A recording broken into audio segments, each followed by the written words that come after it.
Friday nights during the fall.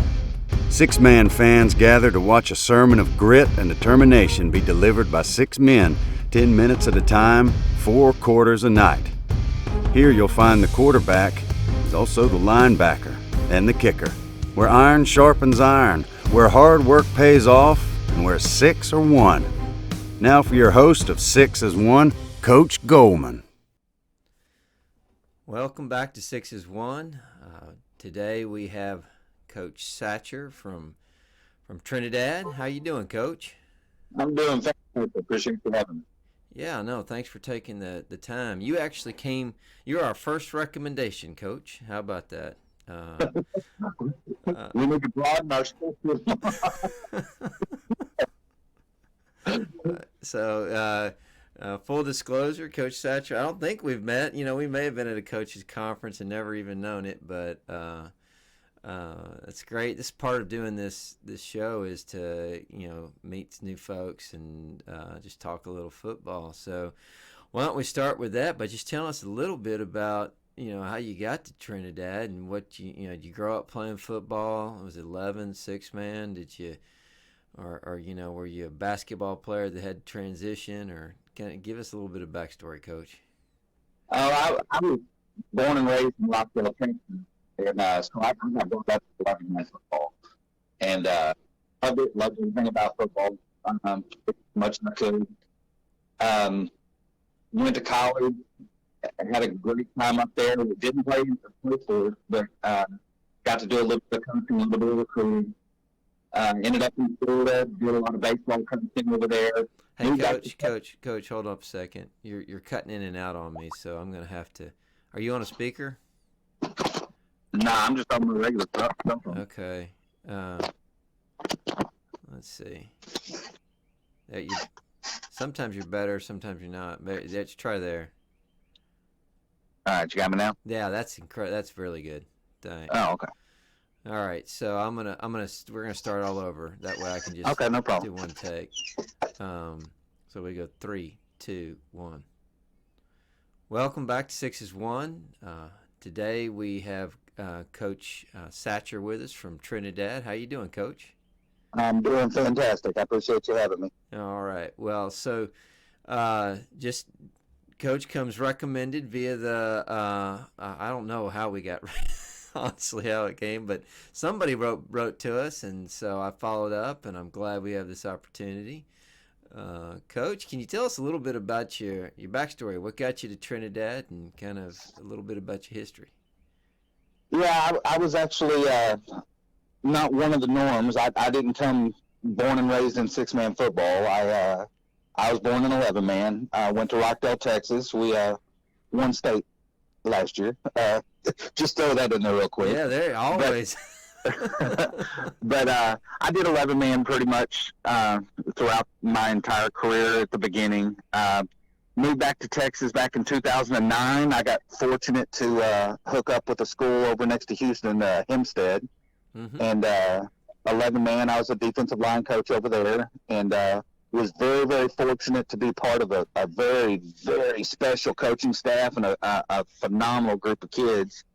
In 2011, we actually played for the state championship and lost to Melissa. Oh, wow.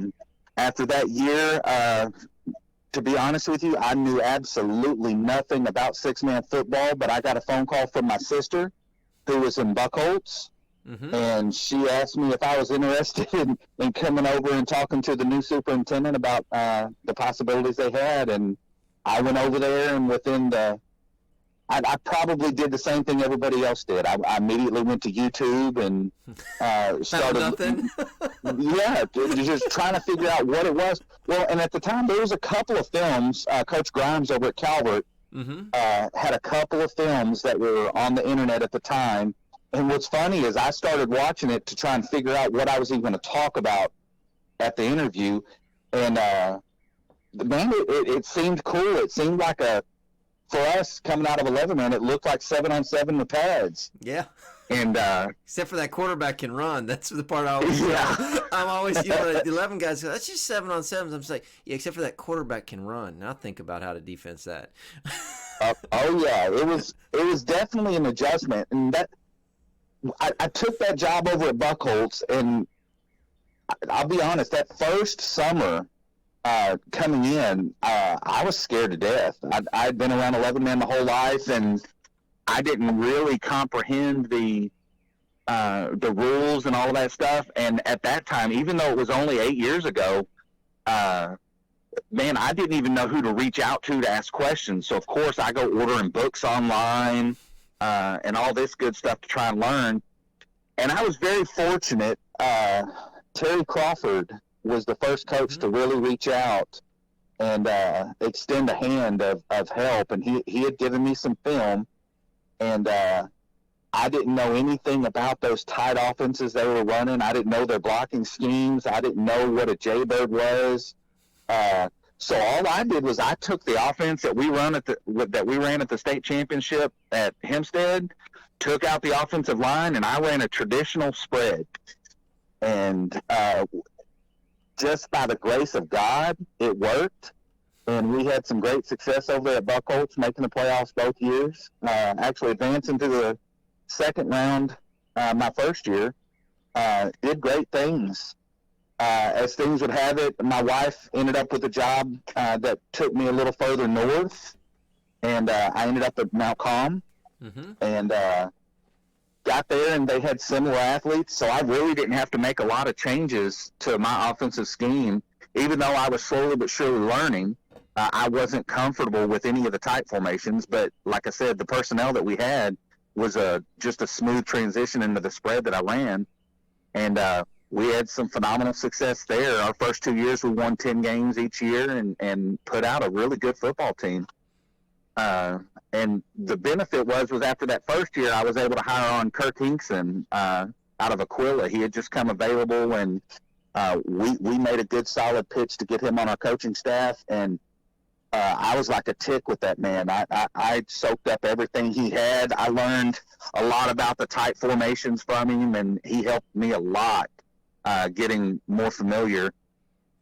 And then just out of the clear blue, after that third year, had an opportunity to come up to Trinidad, and we came up here, and the rest is history. So now, how long have you been at Trinidad, Coach? This will be my third year. Third year coming up. Well, give us a little bit about the the program there, the school, how many number of kids, because it's real interesting. I've found this fascinating with some of the, like Buckholz you mentioned, and I was talking with the coach over there in Shelton, and he had, I think he has 13 high school athletes or 14 high school athletes and 13 play football that are male. I mean, that's just, I couldn't even imagine having to get everybody to play the single sport, but that's what you sometimes have to do. So what kind of situation do you find yourself in at Trinidad? We're probably mixed as far as our boys and girls go. We have 44 in our high school, and we have 21 boys in the high school, and we typically are going to have between 18 and 20 playing football. Wow. This year we have 21 boys in the high school. We have 18 that are playing football. 2 of the boys that aren't playing are doing the film crew, and one of the boys that's not playing is he's our ball boy. So we've got most all of the boys are participating in athletics in some form, shape, or fashion. Yeah, I'll tell you, the one on the film is an important. I always tell them that's my most important coach for me. Boy, this film stuff is amazing. I'm guessing you film. Do y'all film practices? No, we don't film practices as much. But I mean, we've always had that option. We like to do some of our drills and stuff on film just to show the fundamental side when we're doing the teaching and stuff. Mm-hmm. But when we're during the season, because we do so much film study on game planning and our opponent stuff, I just found that it ended up taking more time than what it was actually benefiting. Yeah, no, I agree with you. We film mostly spring, but those spring practices to try to, some kids, learn better visually. You scream at them all you want until they can see that, they're adamant that they're not doing X, Y, or Z right until they, film never lies. That's what we always tell them. It really doesn't. And the good thing, I tell you what, that has really happened here over the last few years is Huddle has made it extremely easy to get these kids access. And with the technology at their hands, it amazes me how many times I'll walk by and see these kids watching film on their phones. It has just really increased the knowledge that the kids are able to come out with in practice of what they've done wrong and what they can do to improve. They're now being able to coach themselves, and it also reiterates what we're saying. They don't think we're just crazy people that are just coming up with stuff out of our back pocket. I hate to break it to you, Coach. They still think we're crazy. Oh, trust me, I get that stared look at several times from kids that just think it's insane, some of the stuff I'm saying. But I always tell them there's a method to the madness, and if you trust me, it will work. Yeah. You know, and now, do you have you had sons or that you've ever been able to coach? My son is going to be in 8th grade. Okay, all right. So he's just coming through. So I'm going to give you a heads up. Okay. Oh. So mine's a senior this year, right? And so he's come into his own he's a film addict, and that's just part of being in this family. But I will tell you that we had to have a conversation in the early part of his junior year about, okay, well, let's remember who's the coach on the field. And when we want to take this, we have offline and online. And I'll just remind you when we need to. That's an offline conversation. Well, I'm looking forward to having his input on the field, but I'm not looking to having his input on the rides home. Yeah. There's a lot of that. Trust me, there's a lot of that. But it is amazing with the film how they can get more ownership of the and I'm a big fan. I don't know about you of letting them take more responsibility. And if I had my way and when I can, I let them call as much as they can call on both sides of the ball. What are your thoughts about that? Mine, a lot of it depends on the player. But that's always what I'm searching for. And when I was in Mount Calm, I had a quarterback over there that was just amazing. David Alonzo was he didn't pass the eyeball test. Yeah. He was probably 5'8", probably 155 pounds. But he could read a defense just as good as we could on the sidelines. And he could audible out. And trust me, that second year, I would say I always sent in a play, but he would change the plays, and there was never any second guessing. Even when it didn't work, I always told him, because he would always say, "Coach, that's my bad. I changed it." No. You've got to fail sometimes because you're not perfect. Yeah. It's going to happen. It happens when I call plays. Yeah, you're still the one I had was worse. Don't worry about it. Well, and that's what I tell you. If yours didn't work, think what my play was going to do. Yeah. Because you audibled out of mine for a reason. Yeah, I think that's a really, great thing that I learned from one of my mentors was, even if your play is better as a coach, if they don't think it's any good, then you really have a very little chance of success because they're not going to execute on it, going into it thinking that it doesn't work. Anytime we take an attitude in that it doesn't work, well, then we're going to see that to fruition, right? And so even a play that doesn't work, but they think can, hey, you never know. It might six-man play might result out of that. So and that's the funny thing. I've every single one of the plays that I've ever drawn up on the whiteboard, it works on the whiteboard. But you can't, and I tell the kids all the time because they'll ask me in practice, "Coach, does this defensive end come upfield or does he angle it?" Bud, this is a 17-year-old kid that does something different every single morning just to get dressed. I have no clue what he's going to do on Friday night. So we try to prepare for, and that's why we rotate our scout defenses and our scout offenses like crazy because every kid's going to do something different. And I don't care. You can scout tendencies all day long, but on the night of that game, you have no clue exactly what that kid's going to do coming off the line. Yeah, that's true, and not to mention is one of I was talking with Coach Jones earlier this week, and we were looking at some film of his, and he said he was showing me one play, and he said, yeah, they moved their stud defender from from linebacker to defensive end just for this game. And that's the thing. You don't know what the other team's going to do in terms of moving personnel around. So you could have scouted all season, seen, Joe over there at defensive end, and Fred's going to show up on your game. So man, and I had to eat that sandwich this past year against Oakwood because we had them scouted to the nines. I mean, there was nothing that they could do defensively that we were not prepared for. And then they game planned knowing that we had them game plan, and holy cow, did they have everything switched up, and they came in and just put a whooping on us.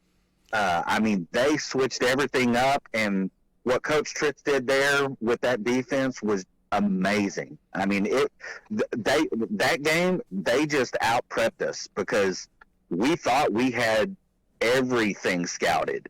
And I tell you what, they didn't line up in a 4-2. They didn't line up in a 2-2. They lined up in stuff that we hadn't. They lined up with a nose guard that half the time was 2 yards off the ball on the left side, but shot the right gap. I mean, it was the best film. Watching that loss was the first time I watched a film and was just impressed after a loss of how well the other coaching staff did. I mean, they flat used that to their advantage, but there was none of their tendencies played out that night. They did stuff differently, and they executed, to perfection. Now, were they a senior team? They had some more seniors on that team? They had some really, really good seniors. I think they graduated four or five, but they've got there's 2 juniors on there, the sergeant kid and I can't remember recall the other kid's name. And the bad thing is he's one of the studs in the state. Yeah, but the reason I position that is that I always found that if you got players that have played at least one full season, and if you've done 2 and they're coming back for their 3rd, but they're all in there for their 2nd full season, you can do just amazing thing on the defensive side of the ball because they know the base, right? And then it's just all the variations you can now disguise. And ultimately people end up back in base but they start, and it just blows the mind of a young offensive line. And the converse is the same too. If you've got an experienced offensive team, they're used to seeing all those transitions, right? They say, okay, and that's been my experience is, boy, there's just something to be said for a game experience. And you can rep it all you try in practice, but we ran into a NIOS team a few years back that just baffled us beyond belief, probably like you just went through. And then a couple of years later, that we had a sophomore team, pretty much sophomore team. Those seniors just they tried that same stuff, and it didn't work at all.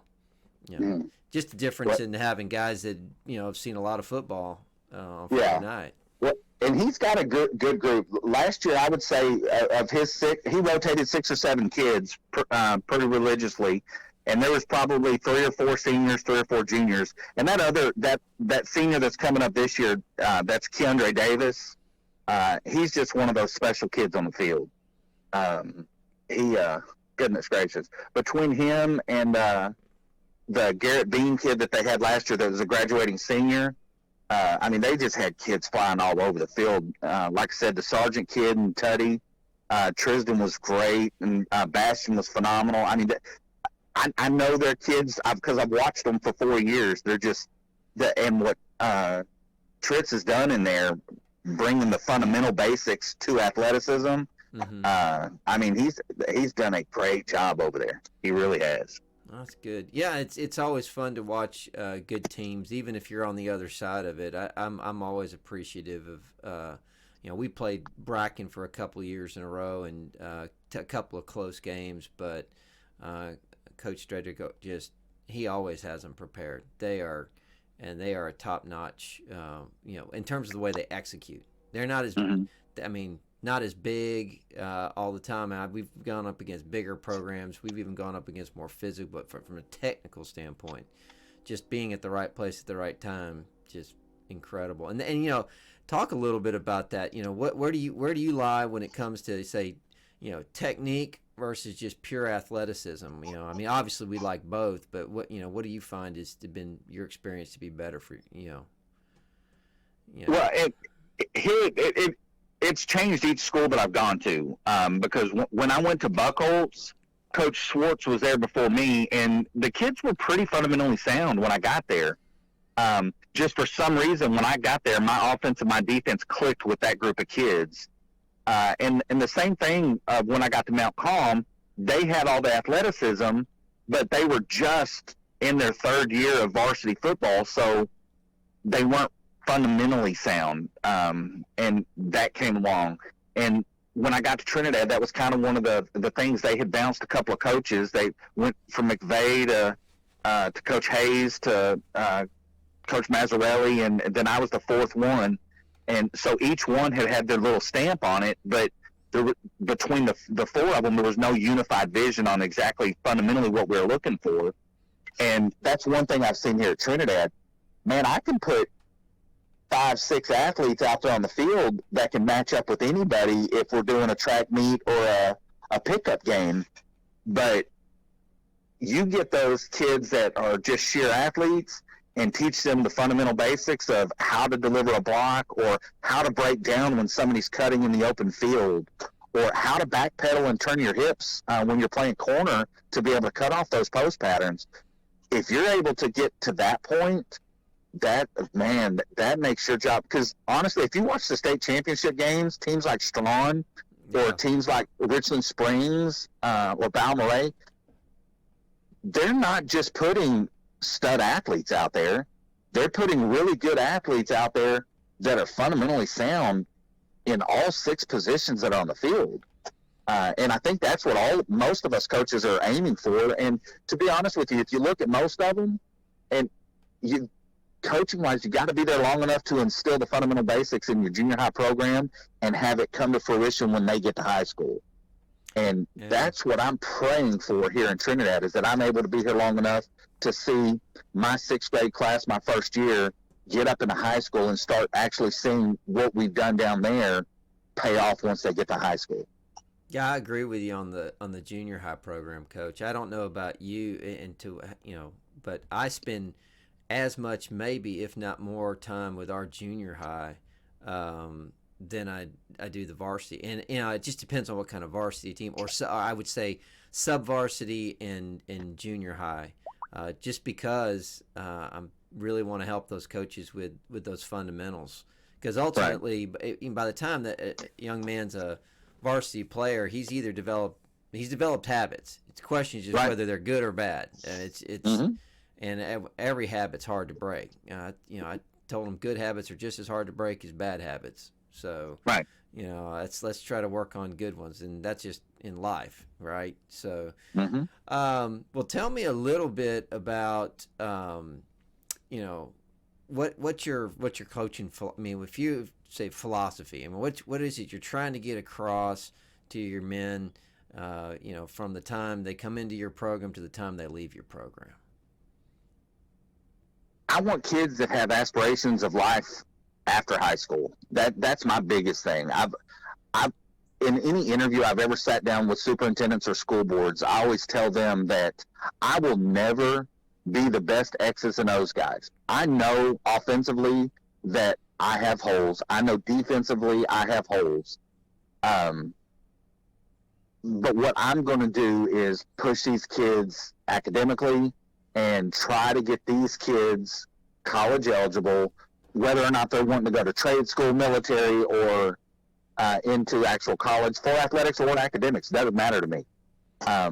Mine has always been as a academic leader on this campus that actually coaches football, that my job is to prepare them for, like I said, life after high school. And I think that's one thing I've enjoyed about the 1A, coming down to 1A and getting to coach here. I think that's a fundamental basic across the coaching community, is that the concern and the care for the kid's life after we're done with them extends beyond the football field. And that's something that's really been neat to watch, because it's always been my vision, but it's nice to see it's a shared vision across the coaching community. And that's one thing that I've always that's really been important to me, and something I've always pushed, is to prepare them just to be able to survive once they leave here. Yeah, and hopefully some of the things transfer from the football field. I think it does. I mean, I've always said that football is one of those unique sports for men that, it's physically tough, it's mentally tough, it does certainly give you an opportunity to instill into young men that things are tough, but and in life, like you said, Coach, is going to be tough. It's going to hit you in the mouth, in many different ways, and you just need to be prepared for that. That's right. So yeah, I certainly see some sage advice there. Well, tell me a little bit about your season, what you got coming up this year. What your Oakwood. I guess the path goes through Oakwood. Is that what that is in your district, Coach? That is exactly right. All of our games lead up to our district, and I keep telling everybody, don't sleep on Apple Springs. They've got some things going on down there. They've got some good athletes, and those kids that were freshmen and sophomores last year, they're gonna be a little older with a year under their belt, and I think they only lost one or two kids. But yes, at the end of the day, Oakwood is at the top of our district, and if anybody's got aspirations of being district champions, you're going to have to beat Oakwood.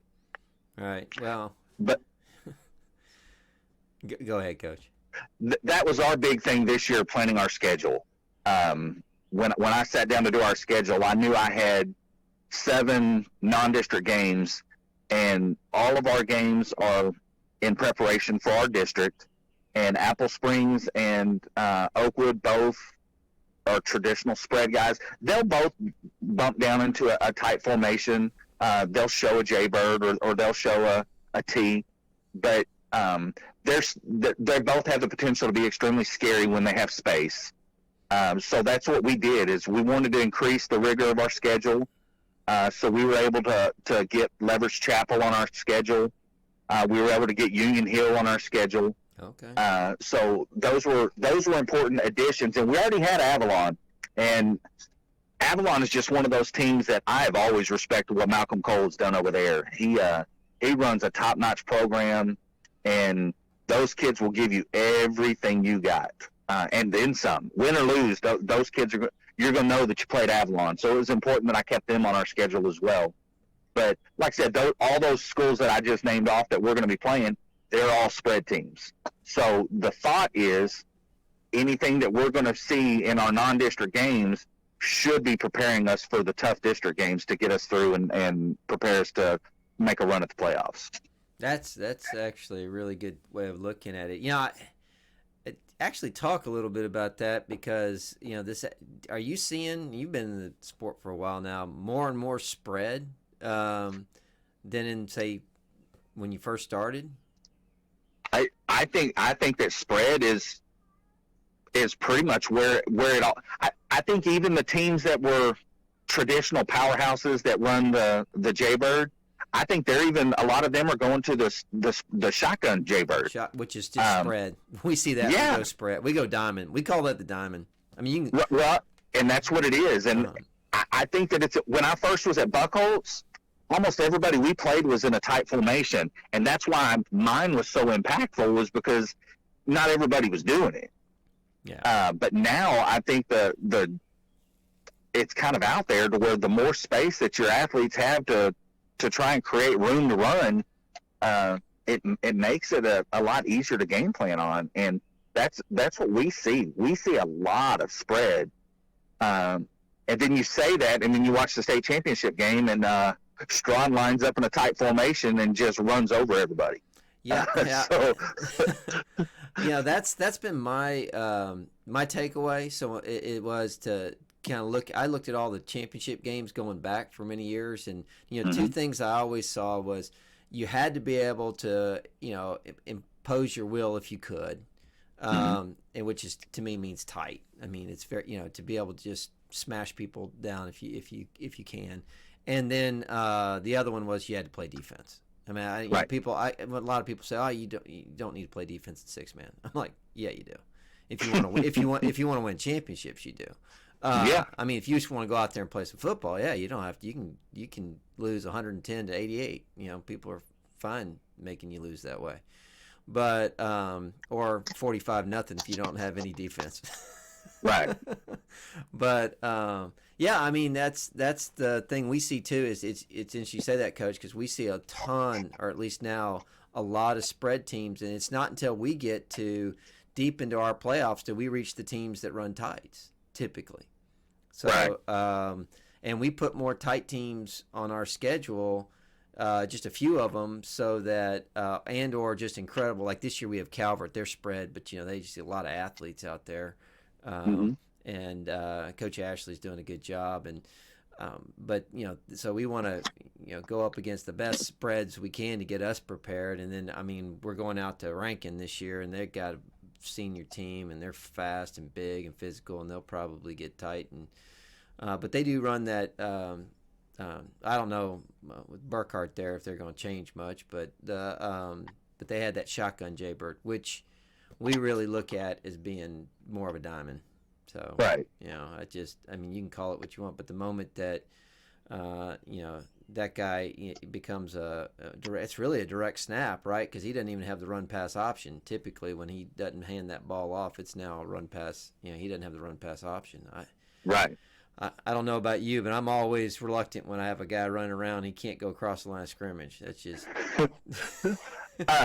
Honestly, it all depends on that quarterback, because at Buckholtz and Mount Calm, the way I was running it was the straight traditional direct snap to the quarterback, and he was either running an option with the two running backs in the backfield, or he was throwing, but he never had that run option. Now that I'm over in Trinidad, I've added it to where he has a run option, and we've kind of integrated some different types of looks from that. But my theory is if he doesn't have to run, I'm not going to make it. Because my fear was always just like everybody, and it happened to me my last year at Mount Calm. Having great athletes is phenomenal, and running in the six-man group is great. But when you lose one, 2, 3 players, and that last year at Mount Calm, it just seemed like there was nobody safe. Yeah. And that was always my fear, is the quarterback for me is so important. I can't afford for him to take a hit and lose him. Yeah. But this year I've got 2 special ones, so I mean they're going to run the ball. Yeah, I've often thought that the difficulty with running spread the entire game, unless you're blessed enough to be able to put that quarterback and leave him only on offense, is he gets dog tired if you got to throw him over on the defensive side of the ball. That's right. And that just becomes really, there's something about being able to take an athlete like that and have him pitch it back to somebody else and just run. Right, or hand it off, or whatever it is, and kind of gives him that little bit of a break. That's what I've always found about having the, because those pure spread teams, by the third and fourth quarter, if that spread back's having to go both ways, or if you have to, he's typically a great athlete, right? So you probably a really good defender, and you have to pull him off the field just because you need to get him some breathing time. Then that's just leverage to the other side, right? Just that's the one that we try to make that guy run. I don't know about what we do is we always tell we want him working his butt off. He may make some plays, but it's kind of like with pitchers and pitch counts, right? Don't let him get you 3 pitches and out, right? If you get out and go all the way to 9 or 10 pitches, because we want to wear that guy down. Well, and Oakwood used to have a quarterback here about 5-6 years ago. His name was Damian Durham, and he was probably one of the best athletes I had seen run the spread back position. Well, our defense against him was let him run for 500 yards. Yeah. We've got to score, and in the fourth quarter, we're going to hope that he's going to run out of gas. And for 2 years, it worked. It worked well. I mean, that was the only way we were able to contain him at all. But that was exactly our game plan. We knew we weren't going to be able to stop him, but hopefully, if after a while he was going to poop out. And unfortunately, both times that we played him, the fourth quarter, he ended up being on the sidelines. And that was just tough, but that was just the way it is. When you have a special, that's how unfortunately, it backfired on us against Milford. They had Taylon Smith over there. We tried to do the same thing with him, and it seemed like he just didn't tire. he just ran, and they played defense well enough to where we weren't able to keep up with them on the score. And that kid, that was something to watch. Well, it is always fun to watch a good spread back. I will say that, unless you're, of course, the opposing coach, and then it didn't. That's right. It's not nearly as enjoyable. Well, Coach, I always kind of wrap up this part of the segment with a unique question. The one that I kind of landed on of late has been, most of us as coaches understand that our brothers in the stripes can sometimes, every once in a while, make a mistake. I know that's very rare, and that we usually are the ones that are well off. and film does lie for them, I might add. Yes. But give me a best official. It doesn't have to be in football, but just best officiating story or run-in with the Zebras that you've come across in your years. I tell you what, I'm not. I don't want to jump on them because they may actually listen to this, and I'm going to have them this next year. I will tell you the most humorous one that I had to deal with was officials that we had at a game, and it was a tight ball game, and and I feel bad, and this is why I'm not going to use the man's name, right? Because it went in my favor. My quarterback is scrambling, and he can't go through the pass the line of scrimmage, and he's going to get sacked. And unfortunately, for some reason, he when he was scrambling, he was going the wrong direction, and he decides to not take the sack. He just heaves the ball and just heaves it straight out of bounds. Yeah. And all three of the officials throw their flag for intentional grounding, and boy, I'm just livid. I know that there's not much I'm going to be able to do. I'm more mad at my quarterback than anything, but he panicked. He's a kid. Yeah. So I get out there, and the official, before I can get there, picks up his flag and starts waving it off. And, so I immediately turn around, and I'm walking back to the sidelines. I'm like, what the heck just happened? So the side judge comes over, and I was like, dude, what happened? Did something happen? He goes, no, hell, coach, we're just tired of hearing you complain about it all the time. We figured we'd just give you one. so, I mean, just out of the clear blue, he's like, we're just going to give you this one. The funny thing was the opposing coach didn't complain at all. He just let it go too. That's when I realized I need to start watching myself in film and see if I really am that bad. Because if I'm getting freebies just to get me to shut up, I need to be careful. Yeah, well, if you had talked to my wife, she'll tell you, I don't think I'm nearly that bad. She's like, you watch your own film. I make them cut it. And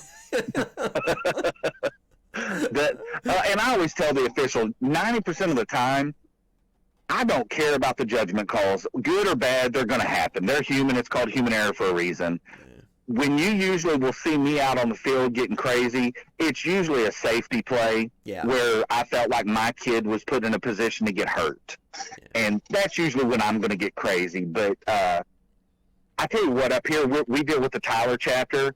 And for better or for worse, whether they call a good game, bad game, it doesn't matter.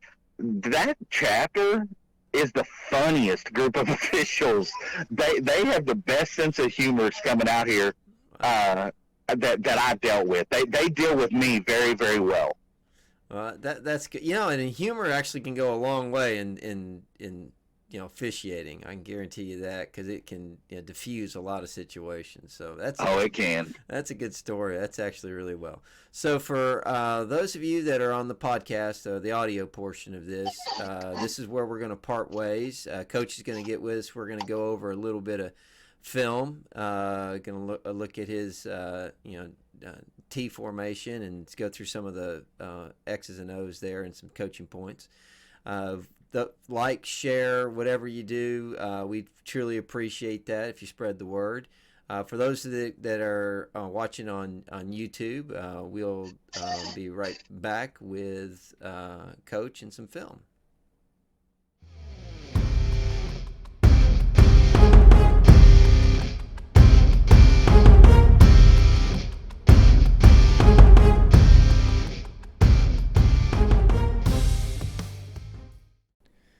Welcome back to the second half of our program, where we go over some film. This is, I always like to remind the coaches that are my guests that, the last man with the mouse wins. It used to be the chalkboard, right? But so, I'm moving into the digital age. Have to at some point. Yeah. So, well, Coach, thanks for joining us and sending the film. It's always great to, what we try to do here. I've always, my thing is, and it always has been that when we're dealing with, let me see if I can make this a little bit bigger there for folks.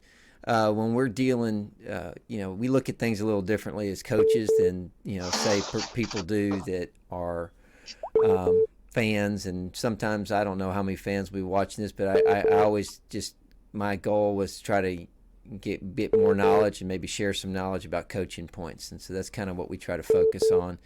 So what do you call this formation? I mean, everybody has their names for everything, so what is this formation to you? What do you, when y'all I just call this a shotgun tee. Okay, that's what I would have called it, and that's what I would have written in my notes when we were playing you. But so now the first, kind of base plays that I think the first two I got teed up are just the sweeps, and that's most offenses, that's kind of your base play, one of your base plays was a speed option that I was going with Coach Jones, or it's a sweep out of a diamond. But so what are you trying to accomplish here with the sweep? I mean, what are the big keys that you're looking to do? And we're going sweep. It looks like we're going to be going sweep to the offense level. Defense, right. What we're wanting to do here is we always want to leave the defensive end completely loose, and unfortunately this is the very first play of the first game of the season, so I'm sure we're going to get to see a lot to pick apart. But he should be leaving that number 34 alone, moving to second level. So he should be getting to the linebacker or corner. Yes. And then that running back, number 11, coming out of the backfield first, he should be picking up number 34, that defensive end. Gotcha. That sets our edge, and that gives the tailback, that gives him the option of going to the outside or the inside. And 12 now becomes his lead blocker, who should be picking up. It's going to end up being number 30, who probably makes the tackle, but he should be picking up that flow. Gotcha. Yeah, that's what I was trying to, and we'll have another sweep play in here, and then we have I never know. I should probably look in advance, see what point in the season we are, but I think this is sweep coming at us. That's what we're going to have here. And see, on this one is a little tricky because this outside linebacker, number 23, right here, because he's so close to the line, we would be considering him a defensive end. Right. So our right guard should pick up the guy that's directly in front of him and seal him to the inside. Right. Okay, so this would be a seal block here. That should be a seal block. And then our right side running back should pick up number 23, and the quarterback should be that lead blocker coming out. That guy should go there, quarterback coming around trying to catch whatever. And the coaching is first threat around the corner? Is that basically it? Just first guy across your face? Well, and that's it. And the question the running backs always have, no matter what school I've been at, is, Coach, do I seal him to the inside or the outside? Because we're teaching our running backs to read the butt of his blockers. Right. He wants to, if he's pushing to the outside, you cut inside, and vice versa. But it all depends on the kid. If he comes up, he actually beats him inside, which now takes two blockers. And it's just fortunate that our running back had decent feet. And was able to go ahead and bubble. And that's hard to teach, too, because you always teach them that they're never going to give up outside contain, never going to give up outside contain, and lo and behold, they give up outside contain. Yeah, I mean, that's what I always I guess if I were looking at this, and I always tell my guys, you follow that lead blocker and then cut off of him. And one of the things that we always say on the sweep is, I'm tired of the lead blocker scoring. Please don't let the lead blocker score, because he doesn't have the football. It doesn't count. But because you see so many times where you get a guy that wants to pop to that outside, and they do maintain that containment, and finds out, oh, that one, if he had just planted a foot and followed the lead blocker, one block and we're gone. Well, and that's what I always tell the kids. One way or another, both sides are going to be open. If you're consistently going to the outside, they're going to maintain outside, which means you have an inside cut. But if you're always going inside, eventually they're going to let you bubble. Yeah. I didn't move these around. We're going to jump back and forth because I forgot to take time to push your defense. So defensively, and we're going to go jump back for offense here in a second to more of the wing tee. Defensively, do you change it based? I mean, some folks like to keep a base defense, and then others just have 3 or 4 defensive sets. What's your philosophy when it comes to the defensive side of the ball? I mean, this is a spread for a team you're going up against here. And the thing is if they would have brought those 2 guys in and made it a tight formation, all we would have done is scoot those 3 guys up. I'm a traditional 3-3. Okay. And I have the ability to move that middle linebacker up, to the line to play the opposite gap. But I'm a traditional 3-3 guy. And when teams are, in this case, it looks like they're going to send out 2, but you're bringing. It appeared to me you were bringing 3 most times when you're going up against a diamond now. So if they keep 3 in the backfield, you're going to bring 3. If they keep 2 in the backfield, you're bringing 2. That's correct. Okay. And then are you manning up, or do you tend to go to a zone on this? Because this appears to be more man, because you got on the center. Anybody that releases, they have specific parts of it. How it mans up is who releases into your zone. So it's almost a zone man, and it's a weird terminology, but it's the number 2 kid that's coming up. Yeah. Because his kid folded and tried to block number 4, he comes up and fills the outside. So nobody crossed his zone, so he comes up and has outside contain.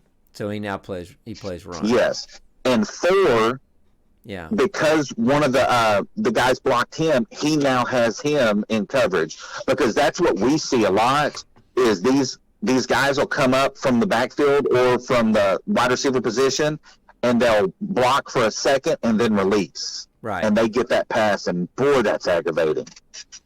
Yeah. No, I see that. When we have a center, we react to that center. If that center's an athlete, we're going to probably man him, or we're going to hit him. We're always going to hit him.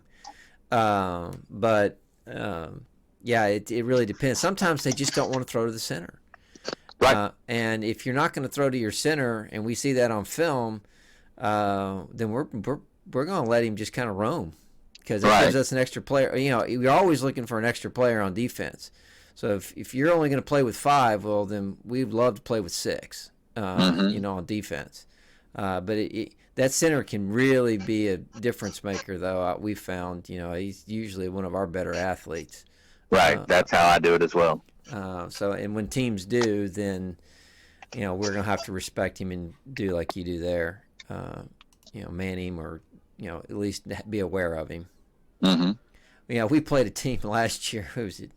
BV Chia. That first play of the game, they took their stud athlete and put him at center, and and there you go. I mean, we're all looking for him. He's snapping the ball. Of course, what do? They just run him straight down the middle of the field and throw the long ball to him, and have everybody on the outside do a little short dig route, right? and my my guys who know better, they don't cover man, they don't cover short outs, right? They've been taught that they've got deep halves, both of them cover, and he goes right down the middle of the field. And fortunately, the ball was underthrown, and he had to come back to get it. Otherwise, it would have been a touchdown. I just was like, really, guys? Y'all can, anyway, afterwards on film, they're like, we couldn't find him. I'm like, yeah, he's snapping the ball. Oh, anyway, because he's 6'3", he was hard to see, Coach. I mean, yeah, we blended in. So here we are again. It's bringing 3. Now, what do you tell these guys on the? I mean, they're coming pretty hard and pretty fast. I mean, do you try to set an edge? Do you tell them, get up there, engage those upbacks? What's the coaching point on these guys coming in? Where do you want to flush this guy one way or another? What's the thought process here? The goal is to push him to the small side of the field.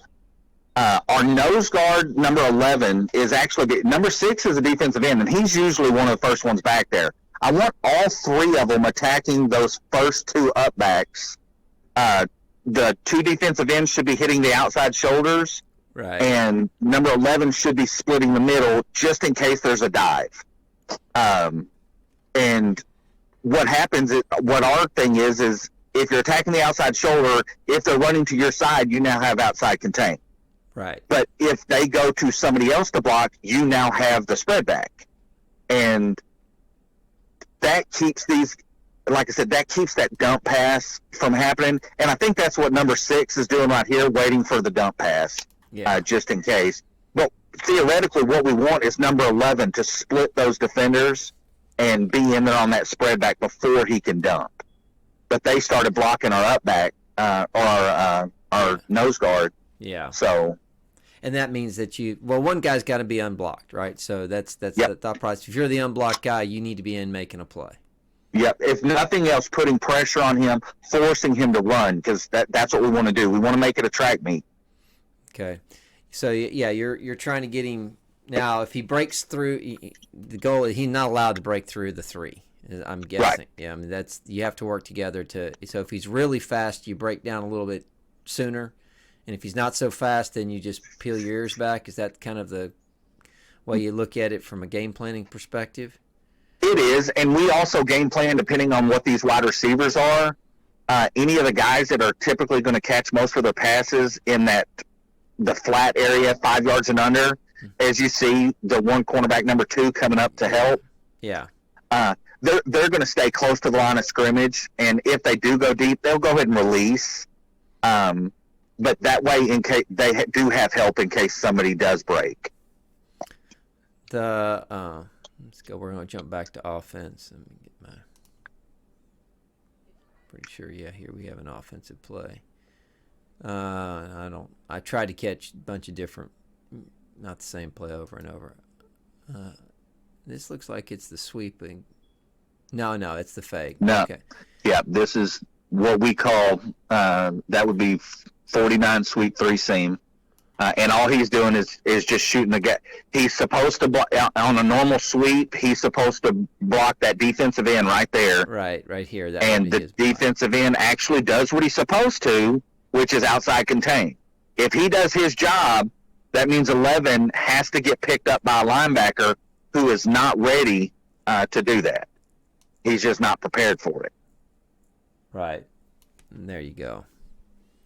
So, and the odd thing is why my offensive line is down there that deep, I don't know. Again, early in the season. But fortunately for us, number 33, he's kind of going downfield. He actually picks up coverage with the one guy that could have been trouble, which was, it's a busted play for us, 33 not doing his responsibility, but because he did, he drew coverage from the safety. Right. Yeah, and so he brings the safety up and doesn't see the guys coming out of the backfield. All right. So here we've got a. So now you're spread. Now you're really spread. This is spread. This is my normal offense. Okay. So this. And if you'll notice, it's the exact same plays. All we did was take the offensive linemen and spread them out to wide receivers. Now, when you, I'm guessing on the sweep play, when you run the sweep, do you go ahead and crack with this guy down the, and does he crack to the linebacker level, or does he crack on the end, or does he? Mine is all dictated upon the defensive end on what their tendencies are. If they play a good parallel to the line of scrimmage outside contain, I will send him in for a crack. Now, that's only on a sweep. This is actually our option. you'll see right where you have it frozen right now. Yeah. 26 has got the ball, but because this defensive end comes in to him, he pulls and does the pitch. But on a normal sweep, it, depending on that defensive end, dictates whether or not he gets to come up. Right. And once again, that running back just had great feet.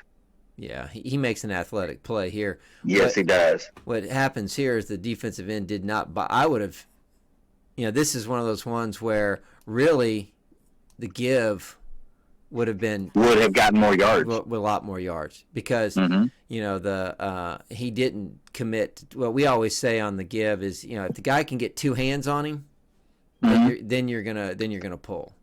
I don't know what your coaching point is on this, but we would basically say if you can tell that guy's square, shoulder square, not feet at 45, but right. he's turned and he can put two hands, and that's the key component is because we always believe if like this is what we call a one-handed tackle, because if he's right. given the give,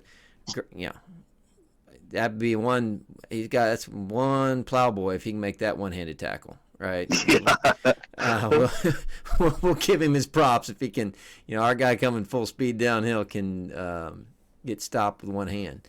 And number 11 makes a good play out of it. But fundamentally, the way we teach it is, one, before this quarterback makes his pitch, he should have attacked the line of scrimmage. Mm-hmm. And number 11 should be on that 40-yard line. He shouldn't be going that far deep to accept a pitch.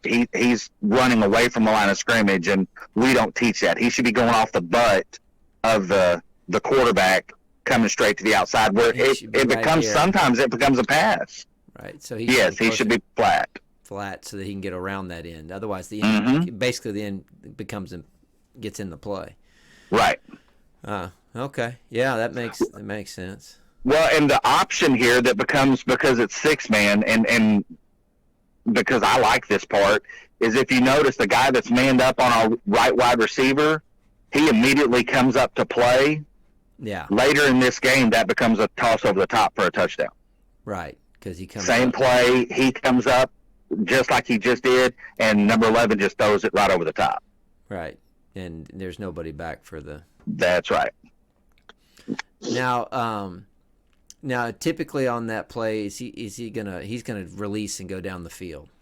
Yes. He's supposed to be drawing that corner with him, correct? Yes, and like I said, this was the first game. Once everybody saw us throw it over the top, they stop committing to the run. They start playing. They start following that receiver.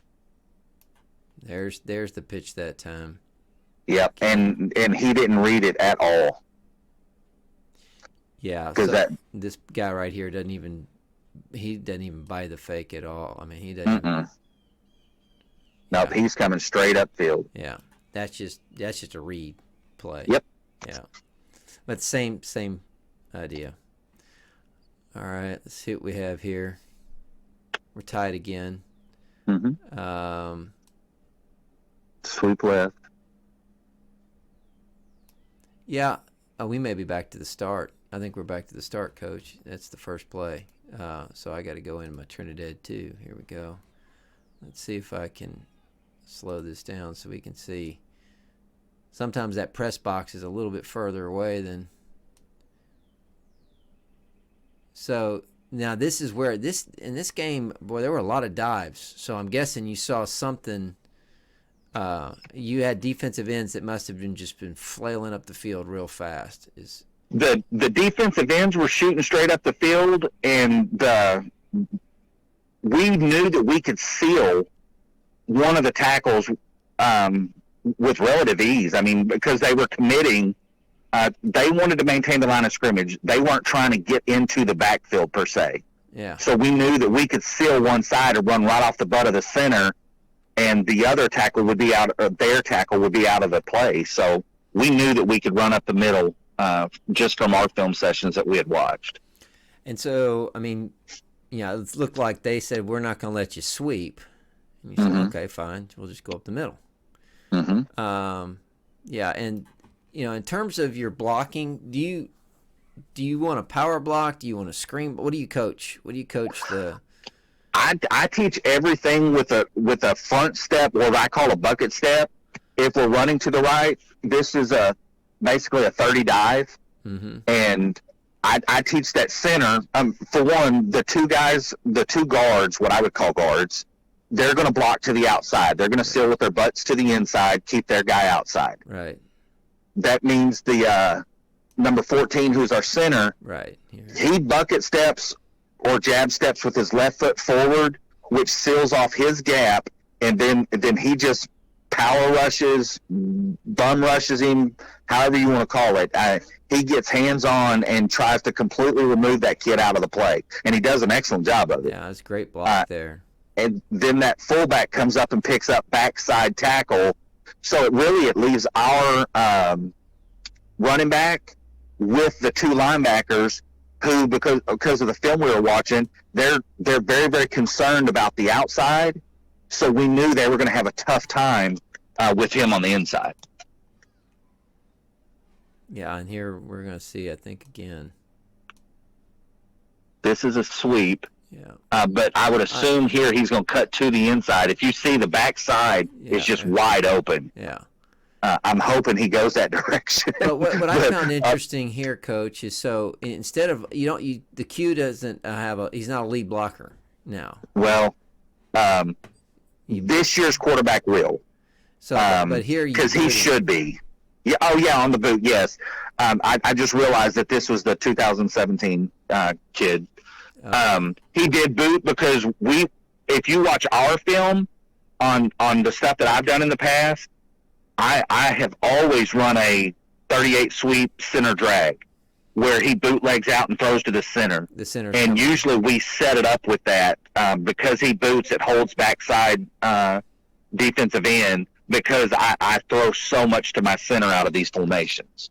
Okay. So that's the whole point, is to hold the backside defensive end from crashing, because if he does, you're just going to pull it and dump to the end.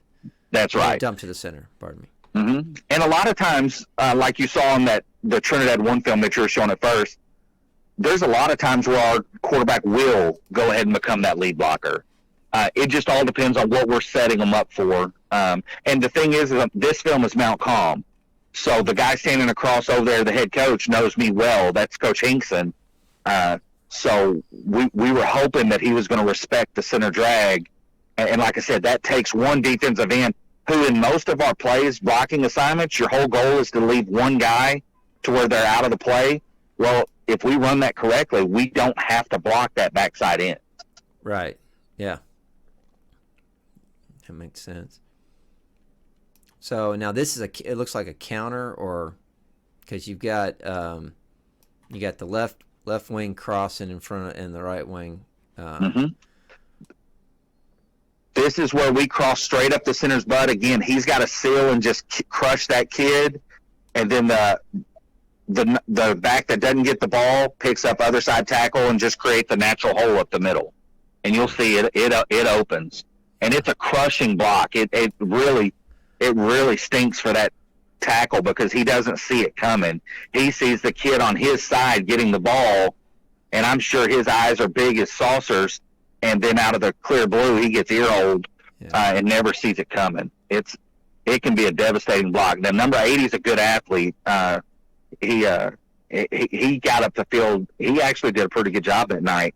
But like I said, this play actually puts him out of position. Well, and that's the question: is that if they're blitzing, if they got a quick kid that gets in here before this back can get along to get hands on him. I mean, what do you do in the case where you got a guy coming through, or you got a team that decides, especially in the red zone like this, where they're going to take more chances, not having to worry about anything over the top.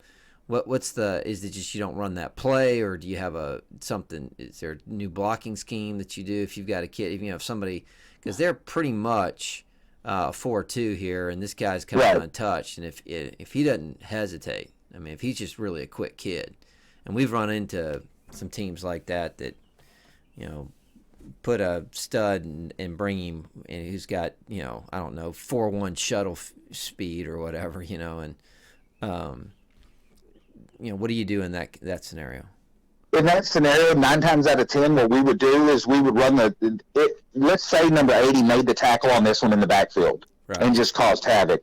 We would come back with the exact same play on the next play, but we would just do the what we would call 49 option, where we would run the exact same play. The only difference is 32 would come in behind, and now he would receive the pitch. If everybody's committing to that handoff up the middle, we would go up there. And so you just come around this side. Yes, we would bring him around the back side, and then it's putting my running back one-on-one with their defensive end. Right. Because if you notice the difference now versus what it was at the beginning, the two linebackers are further inside instead of outside. They're now having to respect up the middle. Right, because it's probably later in the game. And let's see if we can't. Got here. It's that stinking shotgun Jaybird thing. Yeah. So this was a defensive question I had. So you're basically I was trying to find one against a tight, right? Because it's like you said, most people are in spread.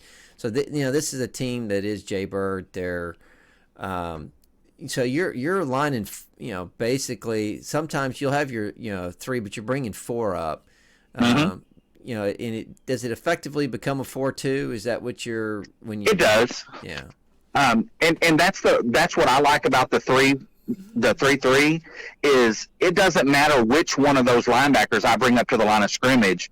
And if you notice, what I'm doing is positionally what I've done is the linebacker to the big side of the field, I have brought up into that basically a 2 technique to shoot the gap. Right. And it all depends on game plan, because like Calvert, we played them in the playoffs this last year, and we didn't do that. Not very often at all, unless it was just a straight out blitz.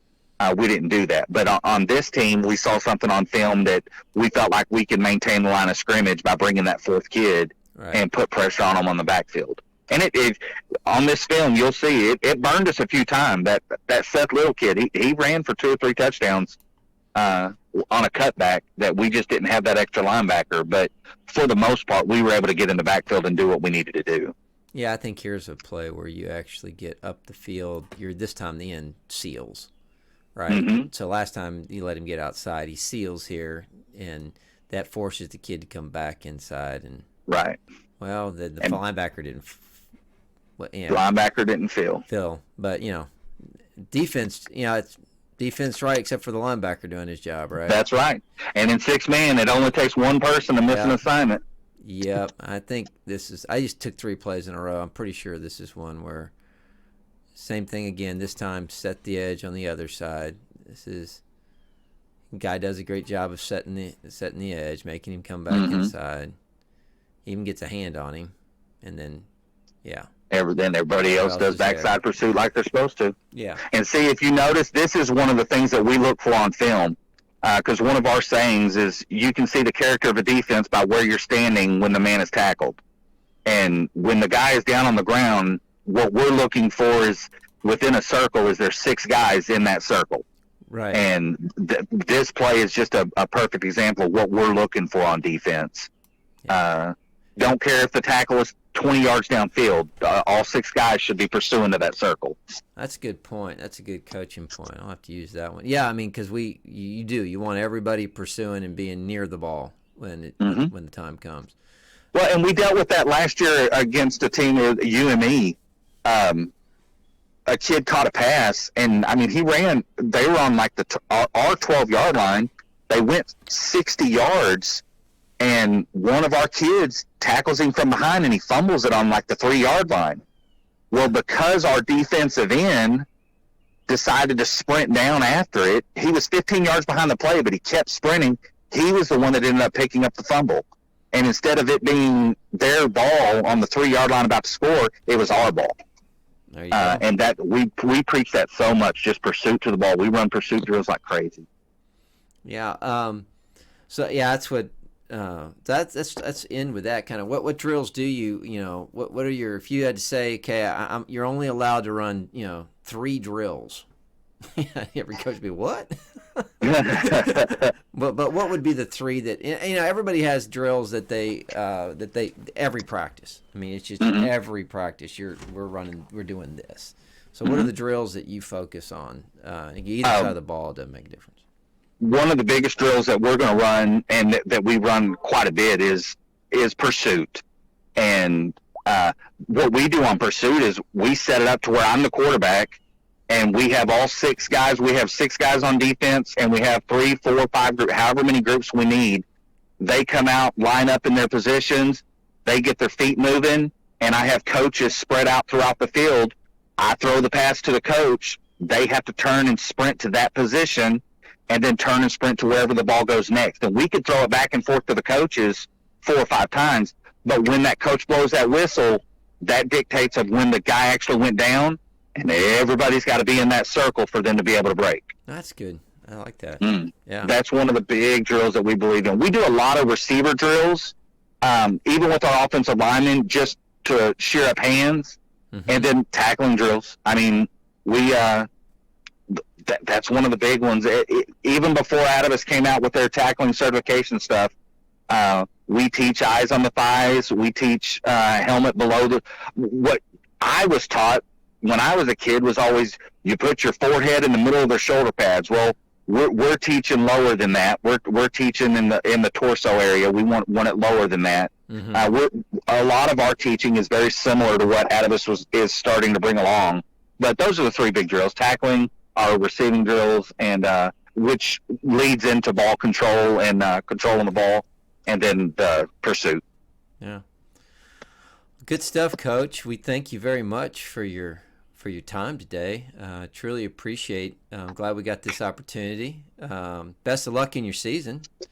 I appreciate it. Same to you. Yeah. No, we're gonna run in, like I mentioned, we're gonna run into that Calvert team, so that's gonna be fun for us. We're really excited on our the opportunity we get to play public schools is, it's big for our guys to get to play good competition, and we appreciate every.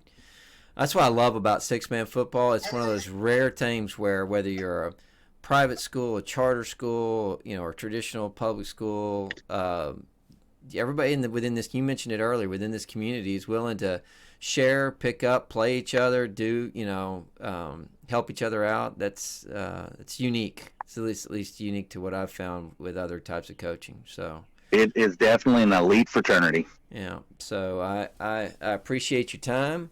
For those of you that are, thank you very much. I'm always told to say like, share, all those other things that everybody does. We certainly appreciate it if you pass the word around, so that we can, if you also have other people, coaches, ADs, we're even looking to get a group of fans together from I'm not going to mention the team right now because I don't want to put the pressure on them, but of a historically good program. We want to try to interview a few fans. The coffee club, as I call them. My coffee club, lets me know every Saturday morning what I'm doing well or not.